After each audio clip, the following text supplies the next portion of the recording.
ஒரே ஒரு வெற்றி வந்து எனக்கு கண் கலங்கினேன். நான் இன்னும் அந்த சகோதரிகிட்ட நான் பேசக்கூட இல்லை ஜெயிச்ச பிறகு. அது யாருன்னா நான் பொதுச்சாளர்கிட்ட சொல்லியிருப்பேன், நம்மளுடைய திருவிக நகருடைய சட்டமன்ற உறுப்பினர் பல்லவி அக்கா. தலைவர் தேர்ந்தெடுத்துட்டாரு வேட்பாளரா. நான் அண்ணன் கேட்டேன், அப்ப அண்ணன் 8 மாசம் கர்ப்பிணியா இருக்கிறாங்க, ஒவ்வொரு தெருவா நடந்து போகணுமே, அவங்க போவாங்களாண்ணே, கொஞ்சம் கஷ்டமா இருக்கு.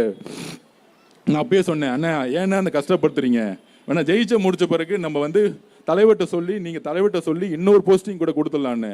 அதுக்கு அந்த அக்கா வந்து தலைவர்கிட்ட சொன்னாங்க, பொதுச்செயலாளர் சொன்னாங்க தலைவர்கிட்டையும், 8 மாச குழந்தை இல்லை, 9 மாச குழந்தை இல்லை, தலைவரே நீங்க எனக்கு வாய்ப்பு கொடுத்துட்டீங்க, நான் நடந்து என் குழந்தையோட போறேன், என் குழந்தை பிறக்கும் பொழுது நீங்க முதலமைச்சரா இருப்பீங்க.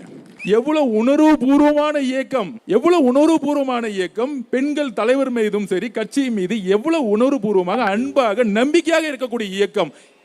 ஒரு அம்மாவுக்கு பெரிய விஷயம் என்னங்க, தன்னுடைய குழந்தைங்க, அந்த குழந்தையும் பாதுகாத்து நடந்து நடந்து எம்எல்ஏ ஆன எங்க சகோதரிய ஒரு ஃபங்க்ஷன்ல நம்மளுடைய மேயர் அக்கா ஒரு கேண்டல கொடுக்க கூடாம, புரோட்டோகால் படி சட்டமன்ற உறுப்பினர் மேயருக்கு அப்புறம் இருக்க வேண்டியது, ஒரு கேண்டில் கூட கொடுக்காம, மேயருங்கிற ஒரு அகங்காரம் இருக்குல்ல, அந்த அகங்காரம் எங்க வந்துன்னா திமுகங்கிற ஒரு அகங்காரம் இருக்குல்ல, அந்த அகங்காரம் எங்க வந்துச்சுன்னா பிறப்பால் ஒருத்தர் முதலமைச்சரா உருவாக்கினாங்கல்ல திரு மு.க. ஸ்டாலின், தன்னுடைய இளவரசர் உதயநிதி கொடுக்கக்கூடிய அந்த வழிகாட்டுதல் இருக்குல்ல, அந்த துமுறு இருக்குல்ல, இன்னொரு ஆளுங்கட்சி நினைக்கக்கூடிய துமுறு இருக்குல்ல, அந்த திமுறை உடைக்கிறதுக்கு நாங்க திருப்பி திருப்பி வேலை செஞ்சுக்கிட்டே இருப்போம்.